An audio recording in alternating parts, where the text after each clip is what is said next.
할렐루야. 오늘도 말씀으로 주님과 동행하고 계신 여러분을 주님의 이름으로 축복합니다. 함께 보실 말씀은 역대상 14장에서 16장이 되겠습니다. 이 부분은 하나님을 향한 다윗의 사랑과 열심을 증언하고 있습니다. 14장을 보면 다윗이 하나님께 복을 받았다는 것과 그리고 그가 하나님께 복 받게끔 했다는 사실을 증거하고 있습니다. 다윗이 하나님께 받은 복은 세 가지로 여기서 증거되고 있는데요. 첫째는 두로왕 히람이 다윗에게 필요한 사람들을 보내어서 그의 궁전을 건축하게 했다고 기록되어 있습니다. 필요한 사람을 하나님께서 다윗에게 붙여 주셨던 것이죠. 두 번째는 많은 자녀들을 두었다라고 기록되어 있습니다. 당시는 다산이 하나님의 축복의 증거로 여겨졌던 때였습니다. 그래서 많은 자녀를 두었다고 기록한 것은 그가 하나님 앞에 복을 받은 자였다 하는 것을 말하고 있는 것이죠. 세 번째는 다윗의 명성이 온 세상에 퍼져서 모든 이방 민족들이 그를 두려워하게 되었다는 것입니다. 이 말은 이제 함부로 이스라엘을 넘볼 수 없도록 이방 민족들의 침략이 그렇게 예전처럼 수시로 일어나지 않도록 하나님께서 그의 나라를 강성케 해주셨다는 뜻이죠.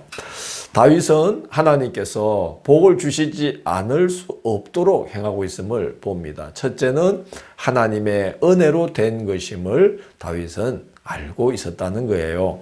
3절을 보면 하나님께서 자기를 이스라엘의 왕으로 삼으신 줄을 그는 깨달았고, 그리고 하나님께서 이스라엘 백성들을 위해서 다윗의 나라를 높이 들림받게 해 주셨다는 사실을 다윗이 알고 있었다는 거예요. 교만하지 않았다는 겁니다. 다 하나님의 은혜라는 것을 겸손히 자각하고 있었다는 거죠. 그리고 두 번째는 범사에 기도로서 하나님의 뜻을 줍는 다윗이었습니다. 다윗이 온 이스라엘의 왕으로 옹립되자 블레셋이 두 번에 걸쳐서 이스라엘을 침략하게 되는데요. 다윗은 그때마다 하나님께 어떻게 행할 것인지를 묻습니다. 그래서 큰 승리를 거두게 하셨고, 그래서 주변 나라들이 다윗을 두려워하지 않을 수가 없도록 하나님께서 그를 높여주셨다는 것입니다. 15장은 하나님의 궤를 옮겨오는 그 여정을 보여주면서 다윗의 하나님을 향한 사랑과 열심이 어느 정도인지를 증거하고 있는 내용이 되겠습니다. 첫 번째에 언약궤를 모셔오려고 시도했을 때에 하나님의 규례대로 궤를 메어오지 않아서 실패했음을 기억하면서 이제 두 번째로 메어올 때는 레위인을 많이 준비해서 몸을 성결게 구별하게 하고 채에 궤를 깨어서 규례대로 채에 궤를 깨어서 어깨에 메고 오게 합니다.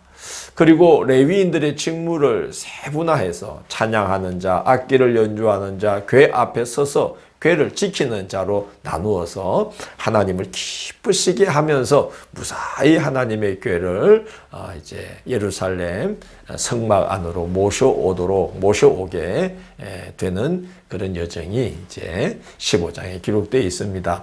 16장은 하나님의 궤가 무사히 성막 안으로 이제 안치된 후에 번제와 화목제를 드려서 하나님께 감사를 드리고 백성들에게는 그 화목제 제물을 나누어 주어서 기쁨을 함께 나눕니다. 그런 다음에 항상 지속적으로 하나님께 감사를 표할 수 있도록 찬양대를 조직합니다. 그럴 만도 하죠. 하나님의 궤가 무려 70여 년 동안이나 유다 지파의 변방에 방치되어 있다가 비로소 70년 만에 있어야 할 본래 처소인 성소 안, 지성소로 그 언약궤를 메어드리게 되었기 때문에 다윗과 백성들의 기쁨은 이루 말할 수가 없었습니다. 다윗은 하나님의 은혜에 감사하면서 노래를 지었어요. 그래서 아삽과 그의 형제들에게 그 노래를 부르게 합니다. 보잘것없이 떠돌던 나그네 된 그들을 당신의 백성으로 기름을 부어서 특별한 은혜를 베푸셔서 지금에 이르게 한 그 하나님의 은혜를 회상하면서 다윗은 여러 가지 권면을 하게 됩니다. 첫 번째는 감사하라 하는 그런 노래를 부르게 권면을 하죠. 8절을 보면 너희는 여호와께 감사하며 그렇게 권면합니다. 두 번째는 의지하라고 권면합니다. 11절을 보면 여호와와 그의 능력을 구할지어다 그렇게 이제 권면하죠. 세 번째는 기억하라 이렇게 권면합니다. 15절을 보면 너희는 그의 언약 곧 천대에 명령하신 말씀을 영원히 기억할지어다 이렇게 권면하고 있습니다. 네 번째는 증거하라고 권면합니다. 25절을 보면 여호와는 위대하시니 극진히 찬양할 것이요 그렇게 이제 24절을 보면 그의 영광을 모든 민족 중에 그의 기이한 행적을 만민 중에 선포할지어다 라고 권면하면서 그 여호와를 이 땅에 증거하라고 권면합니다. 다섯 번째는 찬양하라 그렇게 권면하죠. 25절을 보면 여호와는 위대하시니 극진히 찬양할 것이요 그렇게 이제 권면하고 있습니다. 여섯 번째는 즐거워하라 그렇게 권면하죠. 하늘이여 땅이여 즐거워하라. 그 가운데 있는 모든 것들아 즐거워하라. 이렇게 하나님을 즐거워하라. 그의 은혜를 즐거워하라. 이렇게 권면합니다. 일곱 번째 보면 경배하라고 권면하죠. 29절을 보면 여호와의 이름에 합당한 영광을 그에게 돌릴지어다. 아름답고 거룩한 것으로 여호와께 경배할지어다 라고 권면합니다. 여덟 번째는 간구하라 그렇게 권면하죠. 35절 보면 우리를 구원하여 만국 가운데에서 건져내시고 모으사 주의 영광을 더 높이게 하소서 할지어다 라고 이제 권면합니다. 이스라엘이 하나님의 영광을 더 높이는 민족으로 쓰임받도록 그렇게 기도하라는 것이죠.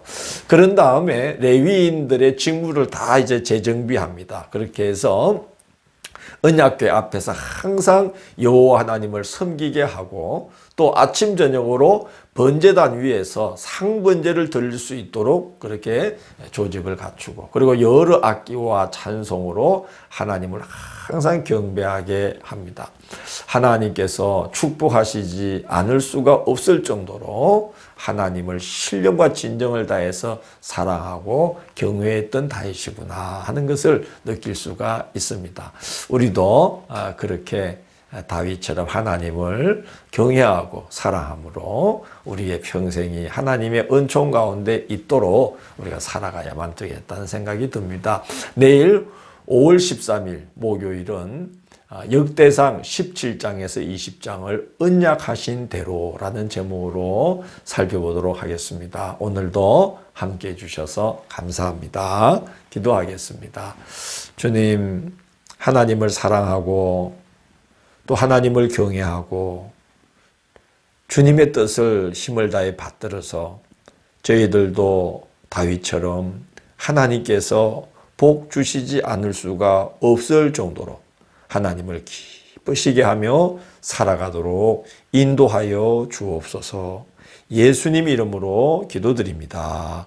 아멘.